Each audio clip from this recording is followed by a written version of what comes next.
Hey there, are you ready to build a fitness business that becomes a true income producing asset? Then I welcome you to the Fitness Business Freedom Show, brought to you by Fitness Revolution. I am your host, Justin Hanover, and we have over 15 years of experience building thriving fitness businesses, and we are committed to sharing our knowledge and expertise with you. You can expect to hear proven business foundations and frameworks, success stories from our coaching partners, and guest experts to give you straight answers for your biggest questions. Doesn't matter if you have an online business, fitness facility, or operate as an independent trainer, you are in the right place to grow your business and create the personal freedom you desire.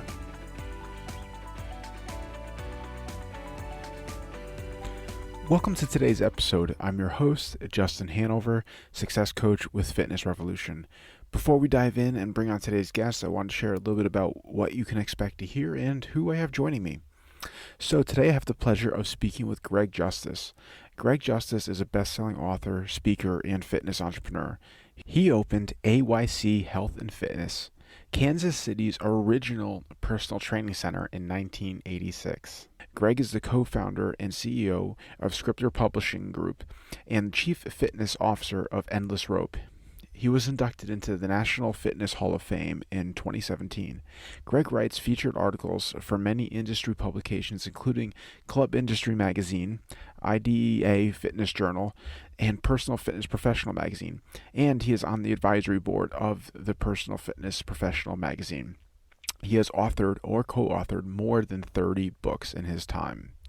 And this was such a special conversation to be a part of, to sit down and have a talk with a veteran in the industry that has helped shape a lot of fitness businesses today and fitness professionals.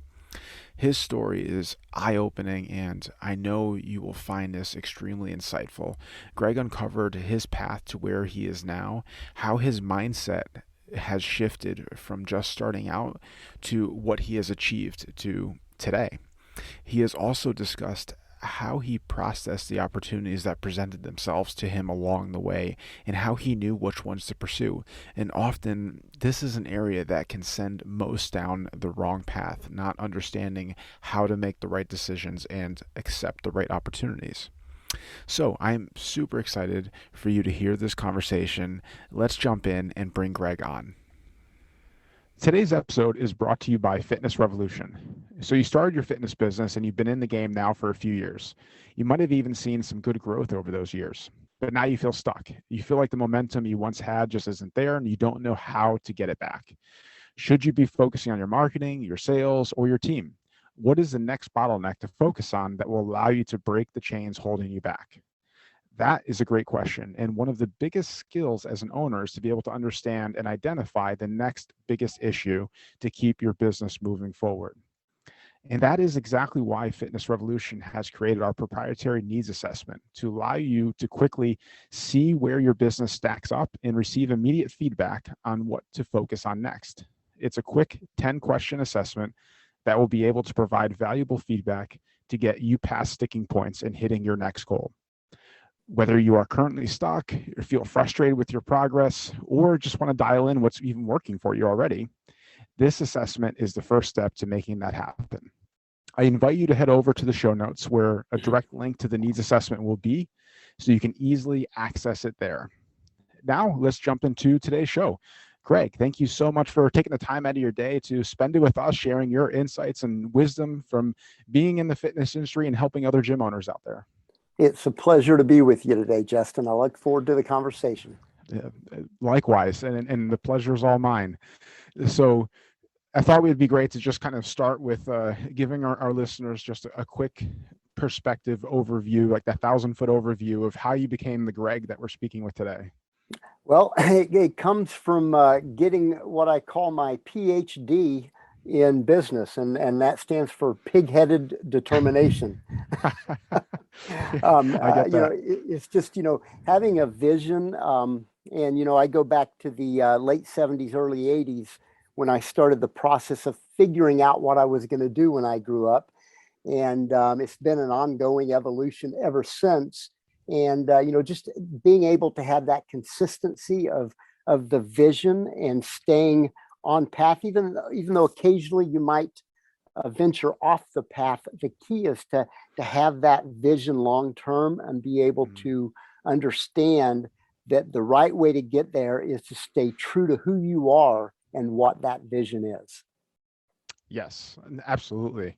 I mean, that's so critical. I think with no matter what path you're walking in life, I mean, understanding what it is that you're walking towards and kind of what your North Star is and how you're even making decisions is critical. Otherwise, I mean, you can lose yourself pretty quickly in this space. Truly. And because there definitely is not, there's not a shortage of options. Let's put it that way. Right. So taking us back to when you first got into the fitness industry, what exactly was your perspective then? What was your mindset then versus where your mindset is now? And how did you start to make those shifts to get to where you are now? Well, the mindset started to shift while I was in college. My first 2 years of undergraduate work were not very successful. In fact, I had a 1.4 GPA after my sophomore year in college and was really going nowhere fast. But it was, a lot of it had to do with, in high school, my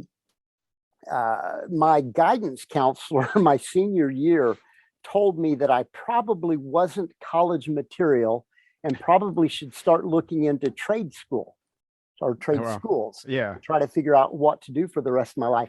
And so, you know, as a 16, 17, 18-year-old young man, that was hard to hear.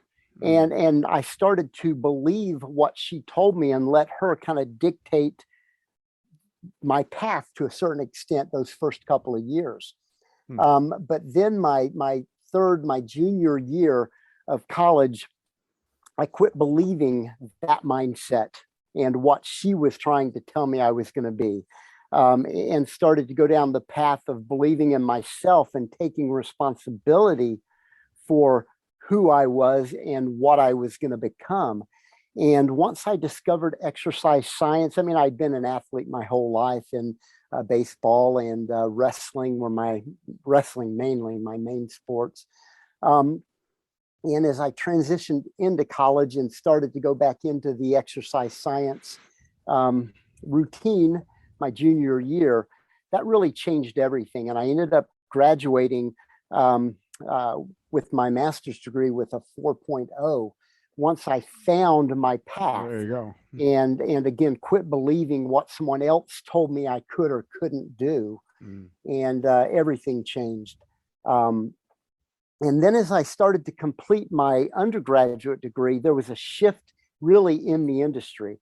Back in the late 70s, early 80s, the fitness revolution was just starting to come in a wave of like aerobics and high intensity interval training and things like that were starting to kind of sweep the nation. It wasn't just tennis and racquetball and stuff like that, which people thought of as fitness. And then the jogging craze, you know, was kind of through the 70s. But in the 80s, it really took a shift. And there were a lot of young entrepreneurial minded people that were realizing that there was a business to the world of fitness.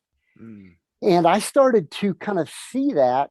And even though my path, what I thought I was going to do, which was to be a wrestling coach, a high school wrestling coach and history and PE teacher, my mind started to change because I saw an opportunity. And so rather than going the education route, even though I got a degree in education, I started to look into opportunities to take advantage of this new burgeoning industry that was fitness. And personal training as an industry did not exist back then. There were 0 certifications, but I saw a vision because working in the club environment, what I would see is working with a group of people in a setting, and then you would go and work with another person or a group of people, and you'd look back and you would see people already doing things incorrectly that you had just corrected. And I bought a book at a garage sale. Some of you in your 40s, 50s, 60s will remember the name Jake Steinfeld, a Yeah. program called Body by Jake. Well, I bought a book called Body by Jake at a church garage sale for 25 cents. And Oh, that book, a 25-cent book, literally changed the path of my career. As I started to read this, I realized that this guy, Jake Steinfeld, had created for himself a business in Hollywood now, granted, where he was charging $250 for a 30-minute workout. And I'm thinking, wow, if I could do this in Kansas City, it would change everything, because again, there were no personal training businesses in Kansas City at the time. In fact, I'm not sure there were very many, if any, in the entire Midwest. And so while working in the club environment, I approached the owner of the club. And, he kind of shrugged me off and said, we're just going to stay focused on what we do. And then something very critical in my career path happened about 3 weeks before Christmas in 1985. I was managing this club at the time here in Kansas City, and it was my dream job. I loved it. I loved going in every day. I loved the people I worked with, and it was my dream job. I walked into my office, and I'm usually the first one there, and I saw the light on, and someone was in my office behind my desk in my chair. And I thought, all right. ooh, this isn't good. Well, the club had been for sale, and this was the new owner Oh, of the wow. club. And he proceeded to invite me into now his office and asked me to sit That's down. great. And we had about a 45-minute conversation, which was, again, a very critical 45 minutes of my career path. Because during that time, the first words out of his mouth, the first topic, were that he was going to change the leadership of the club, and that I no longer had my job. He was going to bring his own people in. That was devastating, because I was a 24-year-old young man. Yeah, Thought he had definitely. his dream job, and was told that I was no longer the manager at that club. It devastated me. Mm. But I tried to maintain my composure as much as a 25 or 24-year-old young man could. And we proceeded to have a conversation for about 45 minutes on the transition, because my concern, certainly I was concerned for myself and what was next for me, but I was also very concerned with the health of the club, of my friends that were the members of that club. Mm. And so we started to go through this dialogue that we kind of created a bond about wanting to see the transition go smoothly. Mm. And I think that was very critical, because a lot of times in those kind of situations, we might want to react negatively and burn bridges. And in fact, one of my sayings that I tell young trainers, or really anyone, is that, bridges are made for crossing, not burning. It's so important to handle yourself professionally, even when it may not seem like that's what your instincts are telling you. Yeah.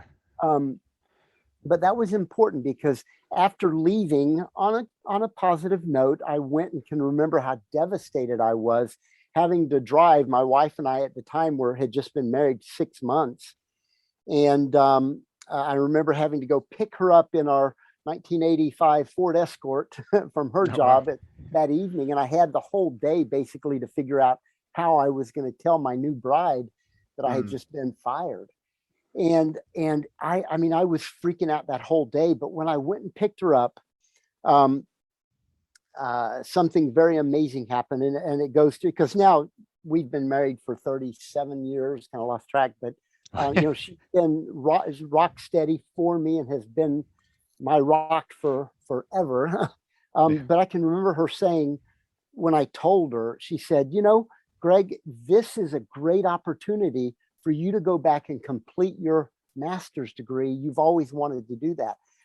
And I'll kind of take the story back just a little bit, because I had dropped out of graduate school with 1 semester to go in completing my master's degree, to come to Kansas City and get married, because we were in a long distance relationship. My wife here in Kansas City, and I was in Eastern Kentucky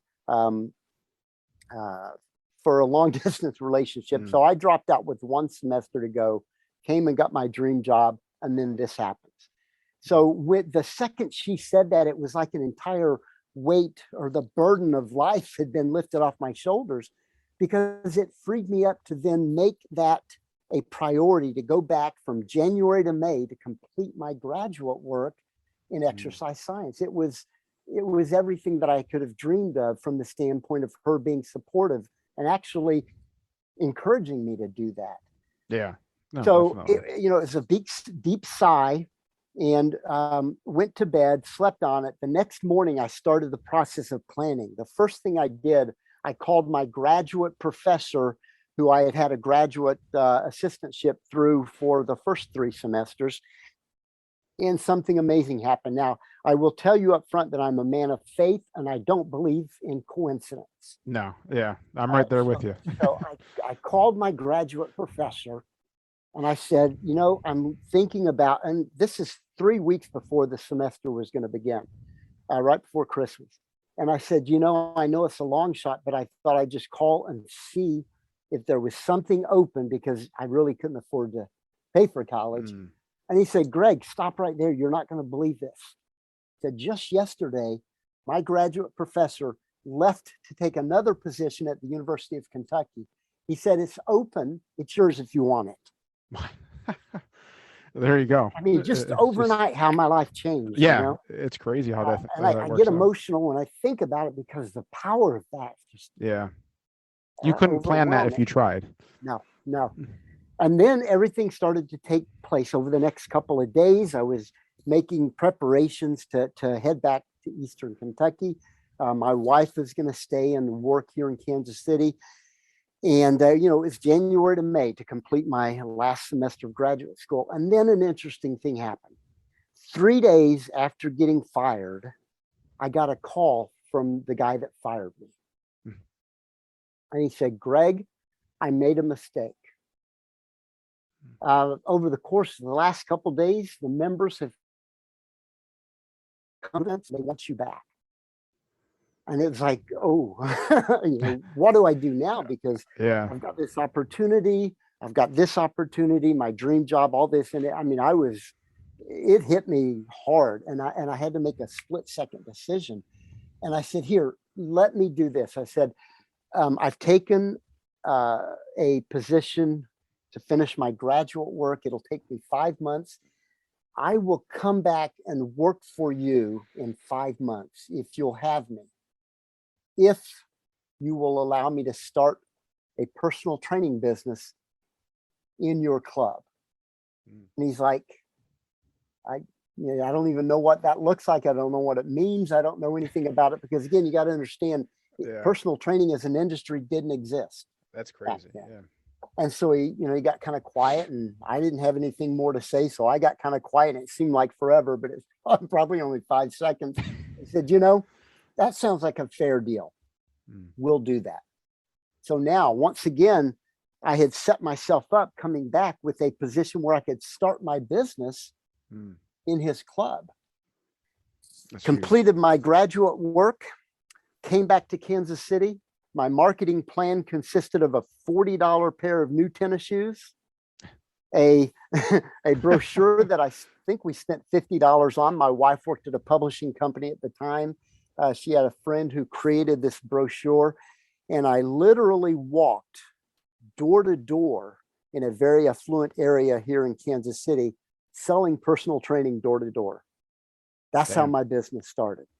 Wow. And you'd probably get arrested for doing that these days. Yeah, that probably won't go over too well. That's all I knew. And I had that, I think I mentioned it before, my PhD in pig-headed determination. Yeah. And I had spent that 5 months creating a business plan. And my business plan is what really guided me step by step through the process. And I think the first lesson there that was so important is the lesson of intentionality and putting it on paper to guide me. It was a 5-year business plan. Wow. Yeah, and that makes a big difference.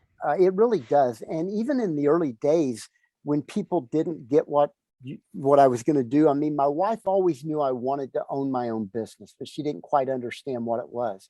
So as I showed her the business plan, and as I explained to her what this business, what my vision was, a key statement came out of her mouth that I will always remember.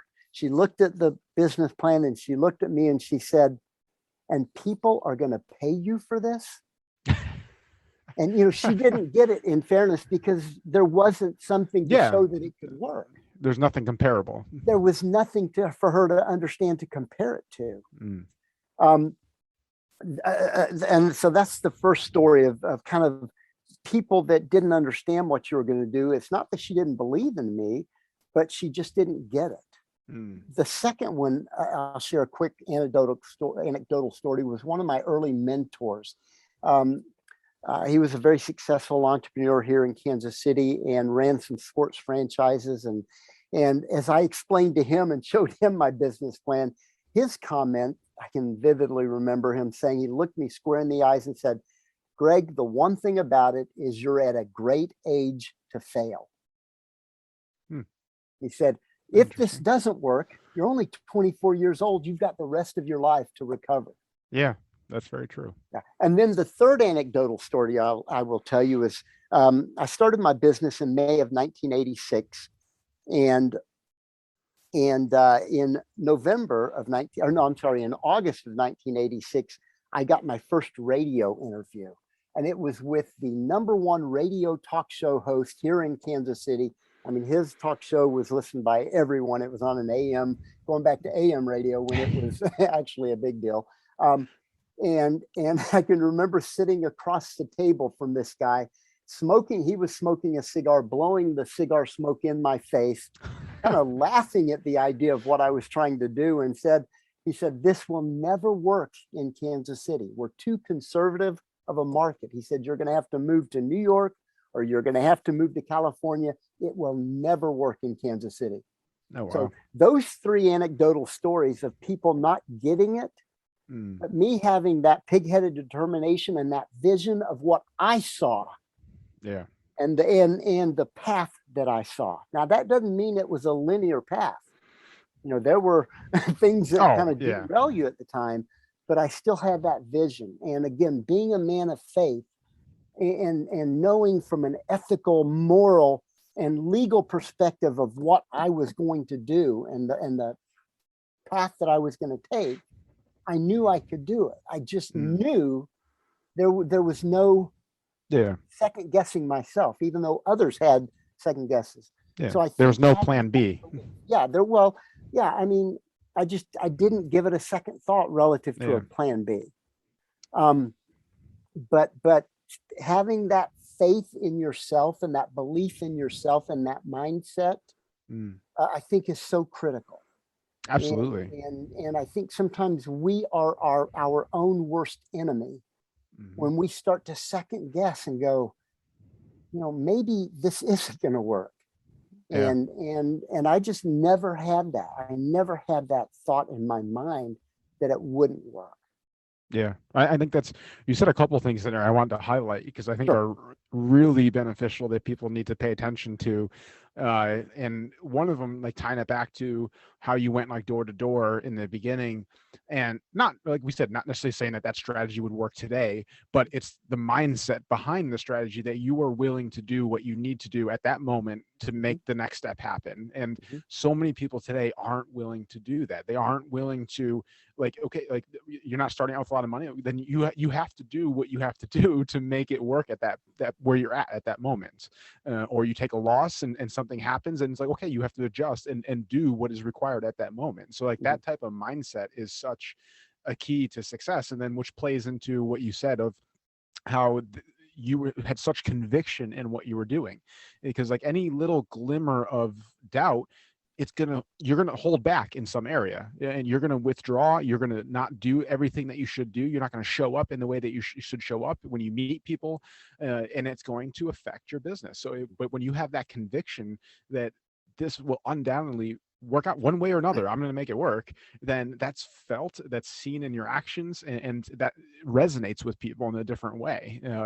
So like that is so powerful, and again underrated with how people build successful businesses. I think people constantly keep looking for like these tangible tactics, and they overlook what's going on within you, that's actually preventing you from being successful. Truly. And I think the consistency is also, I mean, just like in fitness itself, consistency is so much more important than, the focus on a period of time. 12 one of my big frustrations, and again, I hope that those of you that are listening to me don't get me wrong when I say this, because I know the industry, there's a big push toward 12-week type programming and lose 30 pounds in 30 days and all of that stuff. I get that. I have never been a 12-week kind of mindset guy in that regard. When I get a client, my mindset is that they are with me for 30 years, not 30 days. Oh, yeah. And truth be told, as you and I sit here right now on, in this late December 2021, my average client has been with me for over 33 years. Wow. My average client. Jeez. That was part of the long range strategy of my program too. I don't want you for 30 days, because we can't scratch the surface of what fitness is in 30 days. You can lose 30 pounds in 30 days. It's not real healthy, but you can do it. Yeah. Yeah. But what you haven't done is changed those habits that got you in trouble in the first place. So we want to focus on a lifetime of health and well-being, not 30 days to lose 30 pounds. That's my mindset. So again, I'm not knocking those of you that have those programs. That's just not my mindset. And I will tell you, a 30-year client is like having an annuity. Yeah. Recurring revenue for 30 years with multiple clients will put your kids through college. Oh, absolutely. Yeah.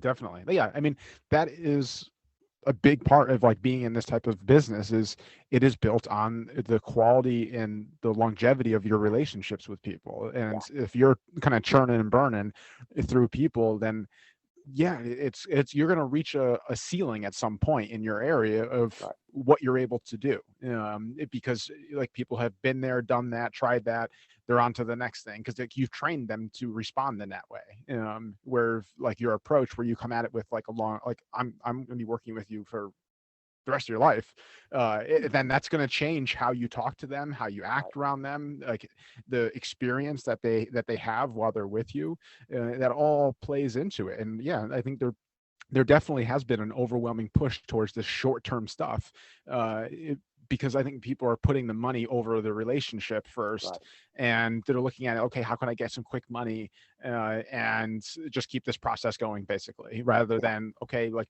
maybe you don't make as much up front, but now this person's with you 10, 15 years. How much is that worth to you? Well, and there's an interesting dynamic from a psychological perspective, because so much of what we do is psychology. And I think it's important to understand that the longer a client is with you, the less resistant they are to price increases. They don't care. I mean, it doesn't even matter to them that I'm probably the most expensive trainer in Kansas City.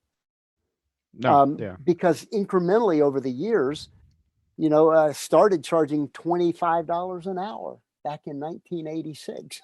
Wow. Yeah. And definitely now, wouldn't survive now. and now my rates are $140 an hour. Yeah.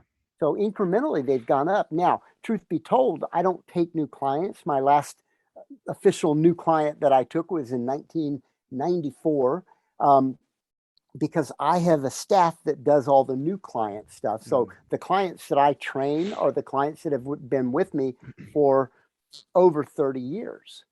Wow. And again, it's that lifetime relational process that, like I said, it's like an annuity. I also look at my business, AYC Health and Fitness, which is Kansas City's original personal training center. as the mothership. The mothership is what has allowed me to do all the other wonderful, amazing things that I've been able to experience in my career through transition phases of opening other businesses. And I've opened multiple businesses throughout the course of my career because of the stability and the foundational component that we have built with AYC. So I think it's important to understand that when you have that mothership, whatever it is, you know, what it allows you to do and the opportunities that it allows you to pursue. And the longer you're in the game, the higher level of quality those opportunities are. Yeah, no, that's very true. I think that's something that, again, I think people forget too, that like along with, yes, building this business and serving people in this specific way, it also should be opening up ways to leverage your time better. Because I mean, like the last thing you want to be doing is just making yourself like chained to this business so that you're not able to do anything. And then it really doesn't have that lasting impact then to where it impacts your family, it impacts your community in a bigger way. If you're stuck to basically just working a job otherwise, I mean, you might as well just work a job and have less stress if you're not looking at it from that perspective. So that definitely is a good point to hit on, and how doing this right and establishing it in a right way, having the right systems in place, is going to allow you to then branch into other areas, whether it be serving people in different ways or adding different income streams. I mean, whatever that may look like. But you can't do it, obviously, like you said, if you don't have that solid foundation first. Well, and it's important, it's critical. It is absolutely 100% necessary that you have multiple streams of revenue. Because if you don't, something like what happened, you know, a couple of years ago with the COVID could have, and it did, unfortunately. I have a lot of friends in the industry that it killed their business. Now, I will get asked a lot of times by trainers, why are you still working in your business? And, you know, why are you still training? And there are a couple of reasons. First and foremost, it's because I want to. I get to decide what's right for me. There's not a cookie cutter solution that says when you get to this point, you need to step out of your business and, you know, work on your business, not in it. I don't buy that. I want to create my vision of what I want to do. And so a secondary reason is because the people that have served my business so well that I've been able to leverage through the course of my career into other businesses, I won't abandon them. So the fact that these people have been with me for 30 plus years, I'm not going to walk away from them. And so my schedule is built around 20 hours of training a week, give or take. And then the rest of my time is through my publishing company, through my equipment company, which is a company called EndlessRope. Those are opportunities that I saw, that I pursued. And I will also say, and I think this is important too, because I'm going to kind of transition a little bit. Psychology will tell you that you can handle successfully about 5 roles. Okay. And I'm going to give you an example of what happens when another big role or opportunity comes along. It's important that you discard something. You don't keep adding to it. Okay. First and foremost, I am a husband. I am a father. I own AYC Health and Fitness. I own Scriptor Publishing Group, and I am an owner in EndlessRope. Those are my 5 roles in life. Okay. Now, before my most recent opportunity, which was EndlessRope, came along, I owned a company called the National Corporate Fitness Institute. It is a certifying body that brings in trainers and helps them leverage contacts in the corporate wellness world. We were a global operation. We were in over 30 countries, all 50 states, 6 Canadian provinces. It was by all, by pretty much every standard, a successful business. when this opportunity came along that I saw that really pulled me, EndlessRope, I knew that I couldn't add something to my pool. I mean, I had to get rid of something. The National Corporate Fitness Institute was not bringing me the joy that I saw EndlessRope bringing me. So we sold, my business partner and I, we sold the National Corporate Fitness Institute. I brought in EndlessRope, and those are my 5 roles in life.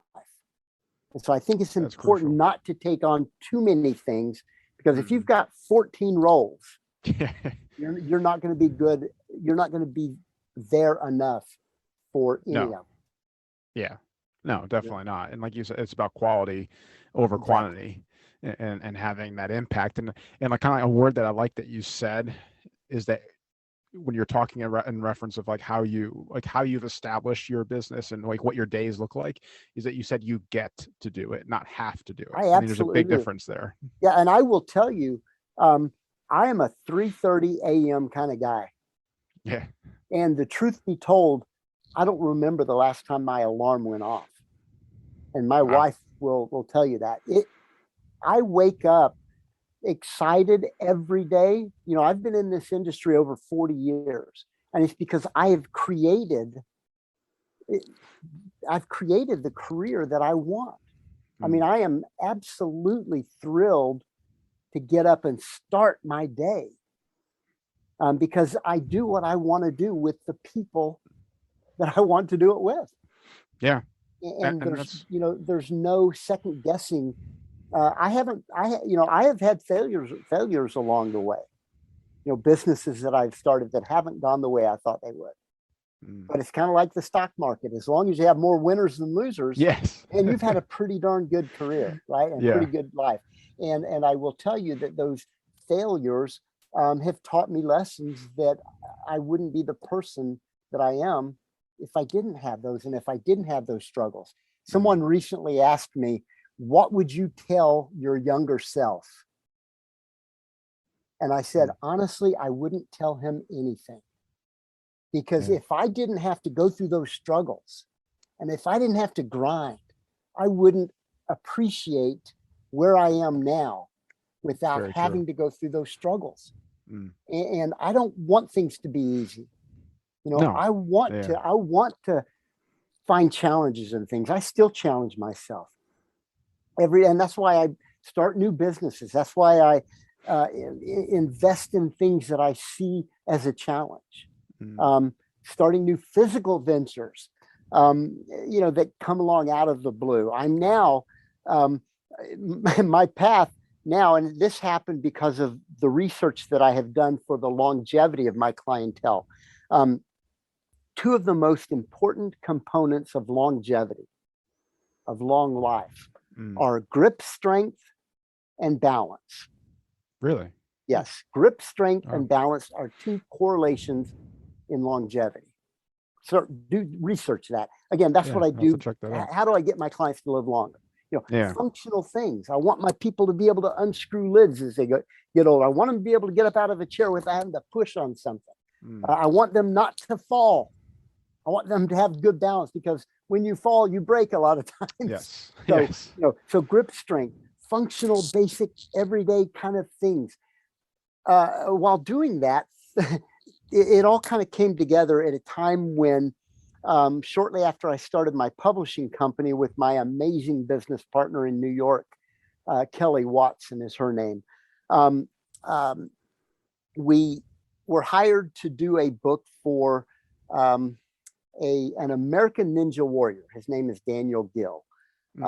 In fact, he won the show. Some of you will know the show, others, I don't know if you know, but Daniel Gill was one of the top, still is one of the top American Ninja Warriors. He won the show in 2020, I think it was. And through that process, it kind of spurred a little interest in me and challenged me to try some of the things that he was doing, because what is involved in a lot of that upper body stuff? Grip strength. In a horizontal pattern, in a vertical pattern, in a wide, small, I mean, every kind of way you can imagine, you're holding on to things or you fall. Yeah. And so it encouraged me to try. And I got to tell you, I fell in love with it. I was Yeah. an almost 60-year-old man when I started doing it. Now I'm Jeez. 61. I've been doing it a couple of years. And I love training for American Ninja Warrior. My goal is to be the oldest competitor to finish a course Oh, on the wow. show. Yeah, I think I saw some of your posts on your social media Yeah, account of you going through a course, and it was pretty awesome. I'm having a blast Yeah. playing like a little kid. Yeah. And I'm excited to go work out, because it's something that I enjoy and it is specific to what the research tells me will help me endure Mm. healthfully. Yes. I think there are too many people that are relying on medications to get them up in the Hmm. morning and medications to go to bed at night. My goal is to go through my whole life without medication. Yes. And I'm a 61-year-old man. I'm drug free, alcohol free, tobacco free for the first 61 years of my life. And I have no intention to start that nonsense at any stage, So, Yeah. God willing, it is something that's my intention is to do this naturally for as long and as best I can. I'm right there with you. I think that's an awesome mentality, and I think that just plays a role into everything of how you look at things, and and kind of like how you run your business, basically how you run your life. I mean, more importantly, like we said, you're building a life, not just a business. Right. I think that's kind of like the big overarching message of everything that you've been sharing is that you have built your life, Yes. and you're not just chasing the money or anything like that. Because like when you do that, like that, you see that in people. You see how they make their decisions. It affects everything in the quality of your life. So when you've come at it from the perspective like you have of building your life first and focusing on quality, it shows, and it's a lot more enjoyable. And it Truly seems like is. you're definitely enjoying your life. I Um, I am more blessed than I deserve. um, and like so on that note, I wanted to, since like you have obviously been in the industry for some time, you've been through a lot of different changes in the space and evolutions of the fitness industry. Kind of what's your take on things, and like kind of where do you see priority moving into 2022? Like do you see it changing at all, or is it going to be like kind of doubling down on what's already the focus?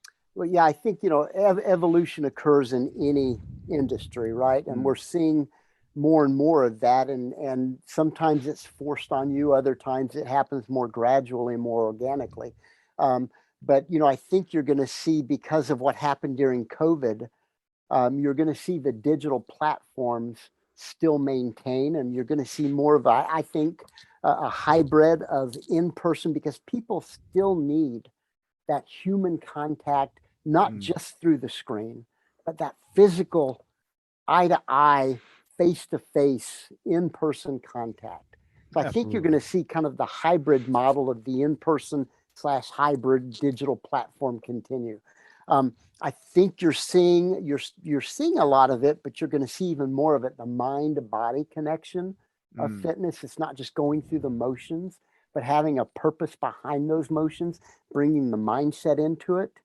And, whether it be, this is important to understand, is whether it be in sports, in business, in weight loss, in anything in life, if the 6 inches between your Mm. ears isn't there, you're not going to be successful.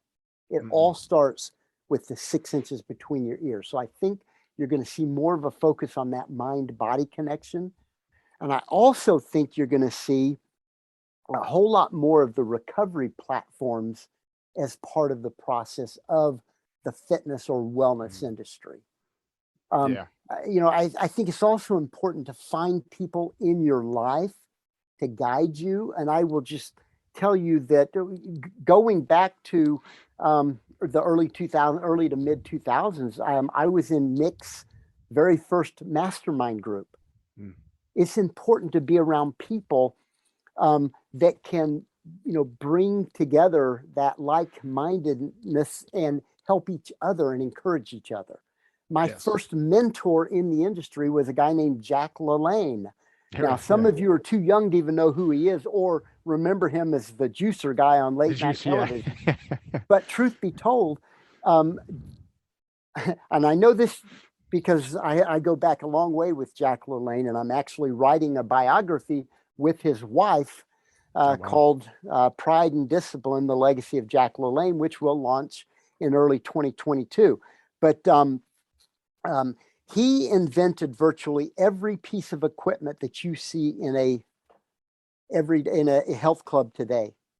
He invented the leg extension, the leg curl machine.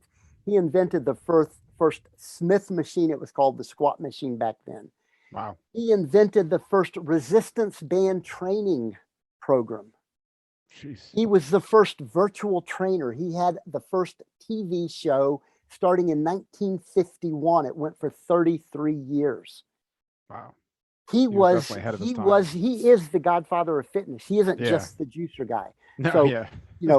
he was my first mentor in the industry. Another guy you may know, and that guy named Fred Hatfield. People will know him as Dr. Squat. Yeah. Right? One of the first men to squat 1,000 pounds in competition. And then a guy named Todd Durkin, who is a wonderful, wonderful friend. He's 10 years younger than I, but I consider him a mentor. He's the one that actually encouraged me to start my publishing company with Kelly 5 years ago. Oh, wow. And it was because he saw what I had done. I've written over 30 books, and he saw that I had a system. I wasn't looking to start a publishing company, but he saw that I had a system in doing it. And he also saw that the industry was hungry for what I was doing. I didn't realize it. He came to me and said, Greg, I would encourage you to create something, a system that helped other businesses in our industry, other fitness leaders, share their message with the world. And I can remember vividly saying to him, Todd, I've got a full-time job. I don't need another one. Yeah. But that seed that he planted festered for a couple of years. And as I started to research, I actually did a survey within the industry. And there was a New York Times article that came out several years ago that showed that over 8 out of 10 Americans wanted to write a book. Wow. And less than 1% of them ever follow through with doing it. Jeez. And so it's like, okay, I'm gonna have to dig into this. Todd's onto something. So I started to research fitness business owners. And my survey came back, our survey, I should say, Kelly and my survey came back and showed that 90%, 9 out of 10 fitness business owners wanted to write a book, but they just had no idea how to do it. Yeah. And it was like, okay, Todd, you win. Yeah. We're going to do something it. Here. And here's the crazy thing, Justin. Before we had our website built, we had over 80 fitness authors under contract. Wow. Before we could build our website. Jeez. And we have just been on a bucking bronco ever since. Because, we have just been gangbusters, and we've now worked with over 200 authors and published several reality TV stars books, Olympic gold medalists, silver medalists, bronze medalists. We have just been on a roll, and it was all because of a seed planted by an amazing friend and mentor that helped walk me down that path that I didn't see. Yeah, no, it's crucial. Because it's we're too close to things sometimes. And Exactly. you need some people that are looking at things from a different perspective. Because like with everything, we get used to seeing something every single day. We kind of take it for granted over time. Absolutely. And where somebody else sees it for the first time, and they're like, "Whoa, what's going on here?" Like, yeah. And they challenge you. Yeah, a good mentor challenges you. Mm-hmm. And even though I've been in the industry 40 years, I love a good challenge. I love a good challenge. Without challenge, the number one thing that will kill a business, that will kill a spirit, is complacency. Yes, absolutely. So I would just encourage you not to allow yourself to become complacent. Yeah, no, I agree with that. And I think that that ties into like what you're saying, like obviously like not striving for easy. I mean, like you shouldn't want to strive for easy because easy obviously leads to complacency, and then you eventually you're basically on a death spiral then once you Truly. realize it. Yeah. And Eh, it's interesting how a lot of people chase easy. Like they want the like the quick thing, like okay, let's find the magic Facebook ad that's going to change everything for my business. And it's like, well, what is that really going to do long term? Like yeah. is it something that's actually going to have the impact that you want? Is it something that's sustainable? Yeah. And that's what you need to pay attention to. So I think that's a fantastic point to really highlight. And on that note, I want to work towards obviously wrapping up the conversation. I mean, this has been fantastic. I mean, like I would love to have you come back on to dive some into some of these areas a little bit deeper. But uh, toward like in the sense of working towards wrapping up the conversation, as I mentioned to you before, I always like to kind of end things with kind of your last kind of thoughts or either words of inspiration or advice. If a gym owner came to you looking for support based on your journey and your perspective, and with how things are going on right now, like what do you feel is the most important thing that they need to hear on their journey? Yeah. I think the single most important thing is not to do it by yourself. Don't Mm, become a one man island or a one man show or a one man operation. You have to be encouraged by people that have gone before you and that have done it and can help challenge you not to find the easy way, but to find the way. mhm. And again, as I mentioned earlier, I wouldn't tell my younger self anything because without that struggle, you have to have the challenge and go through some of the struggle to appreciate the career and the life you have built. And again, I just wake up every day with gratitude and feeling more blessed um, than anyone I know. And I say this in a kind of a half-hearted, joking sort of way, but uh, I may be the most successful person you'll ever see, and I don't say that because I know some people have more money, some people have more fame, but Mm. what I have is exactly what I want, Yeah. and And that's that so huge. is successful to me. Yeah. That is so true. I think it's like I think that again, one of the beautiful things with you and your story and your journey is you haven't lost your way. You haven't molded into something that you're not. And a lot of people just as they go through life, not even just in business, just in life, like they kind of lose themselves. And that's where I feel like they get into this place of regret and like anxiety and stress and they don't know what to do and how to get it back. Yeah. So Well, I think and that's that the big can thing. lead, yeah. And Justin, just kind of maybe wrap up. I don't know how Yeah. much time we have, but I think a lot of times that anxiety and that frustration leads to a term that I personally can't stand. And that's when I hear someone come to me and tell me that they're burned out. Mm, And burnout is something that I absolutely don't allow in my vocabulary, my mindset vocabulary, because once you say it, you start to believe it and you start to live it. mm. And if you've got to feed those 6 inches between your ears positivity, not negativity, and burnout is negativity. Yes. I could not agree more. That's yeah. I mean, obviously, what you say is just the beginning process of the belief system, and if you keep saying it, then your actions are going to be in alignment because your body's like, okay, well, I need to make sure that's happening, Exactly. and it's going to become a thing. So I think that's a great way to wrap up the conversation and a powerful way to wrap up the conversation. And Greg, I mean, this really has been such a pleasure being able to talk with you, and thank you so much for your time, but also more importantly to your dedication to this industry as a whole. I mean, you definitely have had a huge part in kind of shaping this industry and impacting so many people with what they've been doing within it.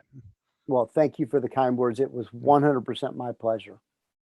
And for anybody that's listening that would like to continue the conversation with you or reach out and have questions on anything that you brought up and want to talk on it further, what's the best way for them to connect with you?